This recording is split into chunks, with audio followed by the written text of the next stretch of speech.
جزاکم اللہ خیر۔ اللہ مولانا ایک تحریری سوال ہے، کیا یہ بات تاریخی اعتبار سے درست ہے کہ غزوہ احد کے موقع پر حضرت عمر فاروق اور بعض دیگر صحابہ کرام راہ فرار اختیار کر گئے تھے؟ راہ فرار اختیار کر گیا تھے، یہ چیزیں ڈھونڈ ڈھونڈ کر لوگ بتاتے رہتے ہیں کہ حضرت عمر بھی ان میں ہوں گے تو پھر خوب موقع ملے گا برا برا کہنے کا۔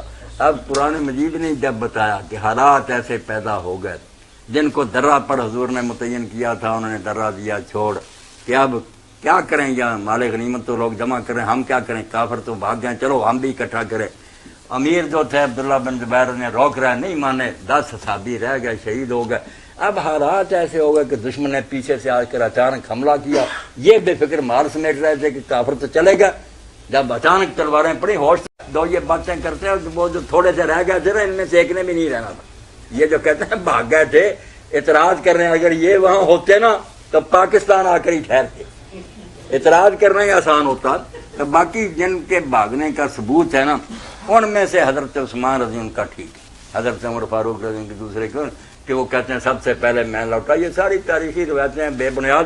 حضرت عثمان رضی ان کا صحیح بخاری میں، اور جب یہ اعتراض کیا بھی اسی پر ختم انشاءاللہ ہو جائے گا کہ ایک مصری آیا، اس زمانے میں گروہ تو بن گئے تھے، کچھ حضرت عثمان رضی کے مخالف تھے، کچھ کوئی تھے، تو حرم کعبہ میں حضرت عبداللہ ابن عمر رضی اللہ تعالیٰ عنہما ایک مجمع میں بیٹھے تھے، لوگ ارد گرد بیٹھے تھے، سردار سے وہ عالم تھے۔ تو اس مصری نے پوچھا کہ یہ کون ہے؟ انہوں نے کہا یہ عبداللہ ابن عمر ہیں، قریش کے سردار ہیں۔ وہ آ گیا، اس نے کہا عبداللہ اس عمارت کے رب کی قسم ہے، خانے کا بتا کیا حضرت عثمان رضی اللہ کی جنگ بدر میں غیر حاضر نہیں تھے؟ وہ نہیں گئے حضور کے ساتھ جنگ؟ انہوں نے کہا بالکل ٹھیک۔ اس نے کہا اللہ اکبر۔ پھر اس نے پوچھا کہ کیا یہ صحیح ہے کہ وہ جنگ احد میں دوڑ گئے تھے؟ انہوں نے کہا ہاں دوڑ گئے۔ اللہ اکبر۔ تیسرا پوچھا کہ یہ بھی ٹھیک ہے کہ وہ بیعت رضوان کے وقت صلح حدیبیہ کے موجود نہیں تھے؟ انہوں نے کہا یہ بھی ٹھیک۔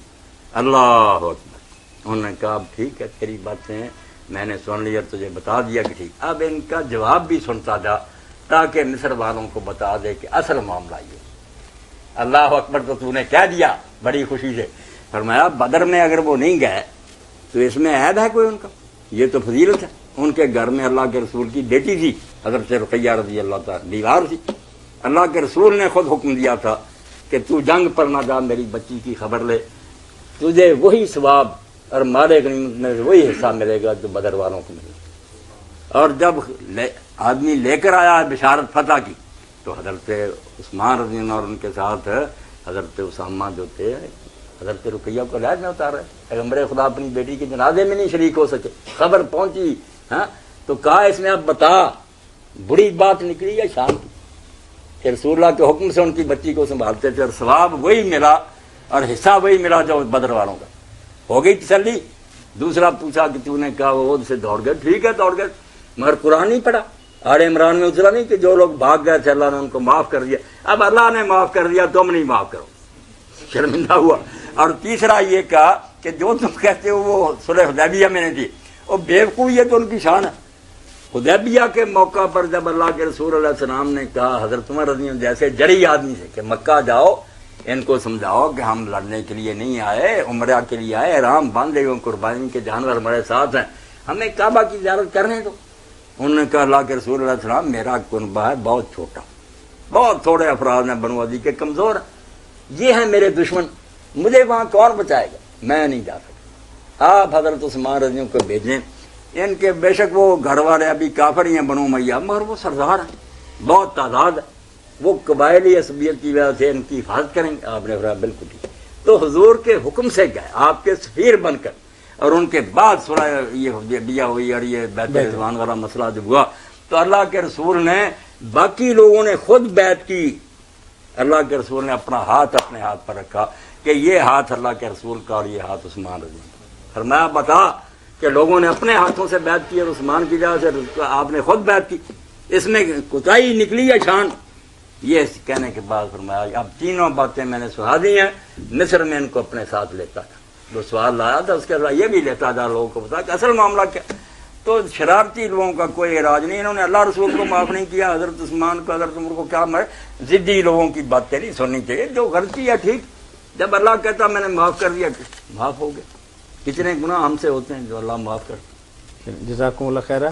اتفاق سے آپ حضرت عثمان رضی اللہ تعالیٰ عنہ کے فضائل اور مناقب کے اندر ہی بات کر رہے تھے، تو ان کے حوالے سے ایک سوال ہے کہ جب انہوں نے نسخۃ الامام بنا لیا تو باقی نسخے انہوں نے آگ سے جلا دیے تھے، تو کیا ایسا کرنا شرعی اعتبار سے جائز تھا؟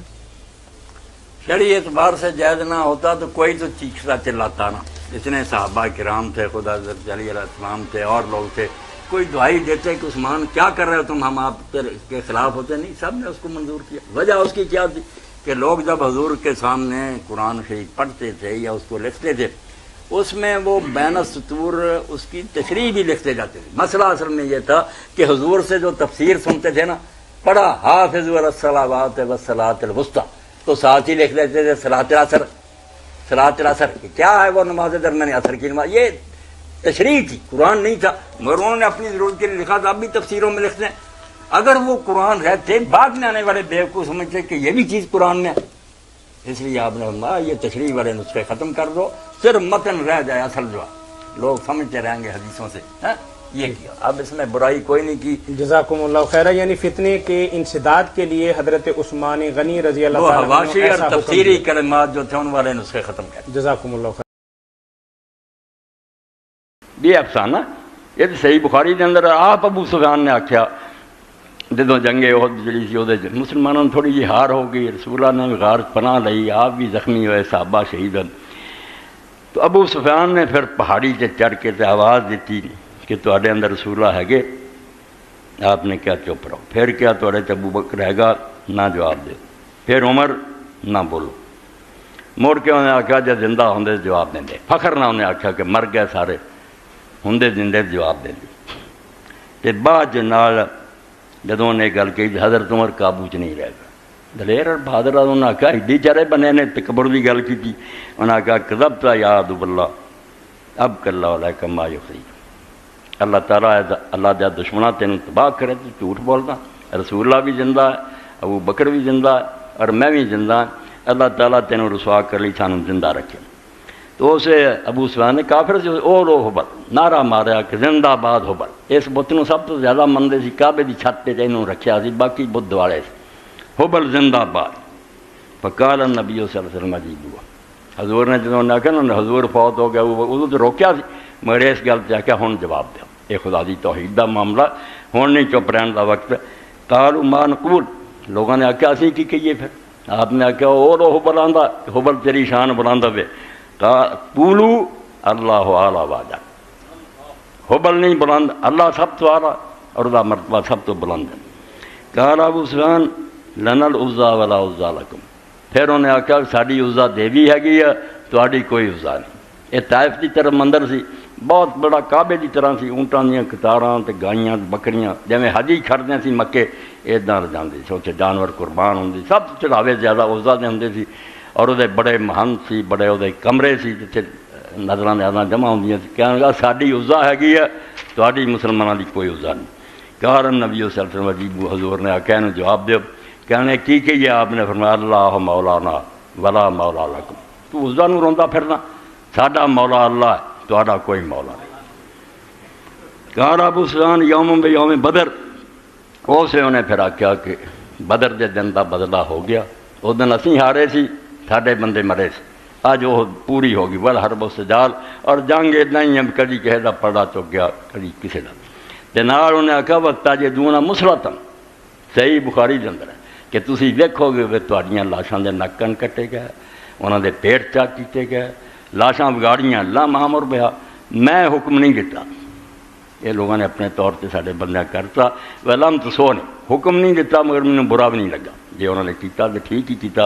اگ یہ سمجھو 350 صفحہ 7ویں جلد ہے، اور حدیث نمبر کے اندر بات آتی 4043۔